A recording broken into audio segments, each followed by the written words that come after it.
বান্দরবান পার্বত্য জেলা শাখার বুদ্ধের শাসন রক্ষিত সংঘ এর যুব ভিক্ষু সংঘ মিলে কক্সবাজার ভ্রমণে গেলাম।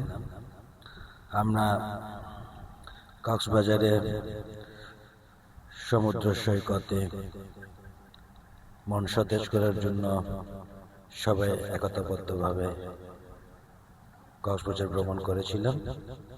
প্রথমে আমরা সাগরের পাড়ে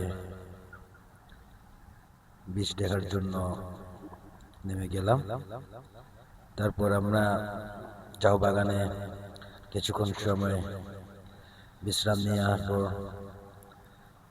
রেডিয়েন্ট ফিশ ওয়ার্ল্ড, সমুদ্রের নিচে মাছের রহস্যগুলো আমরা জানার জন্য, অভিজ্ঞতার জন্য আমরা প্রথমে ওখানে ভ্রমণ করলাম।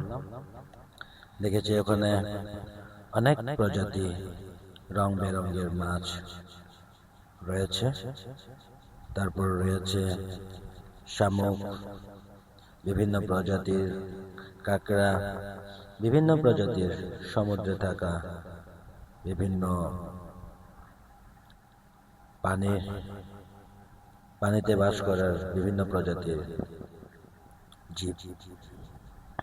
আর আমরা আস্তে ধীরে ওখানে ঘুরে ঘুরে দেখলাম, অনেকটা সুন্দর ছিল। আসলে সমুদ্রের নিচের রহস্যগুলো আমরা সবসময় উপভোগ করতে পারি না, বিধায় আমরা রেডিয়েন্ট ফিশ ওয়ার্ল্ড ওখানে ঢুকে জানতে পারলাম। পরে আবার সমুদ্র সৈকতে চলে এলাম।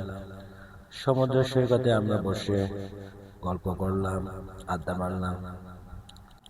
সমুদ্র সৈকতে আমরা যে আনন্দটা পেলাম সেটা আসলে নিজেই বসে এই সূর্যাস্ত উপভোগ করলে জানা যায়। তারপরে আমরা নিজ গন্তব্যে আবার নিজের স্ব বিহারে ফিরে এলাম।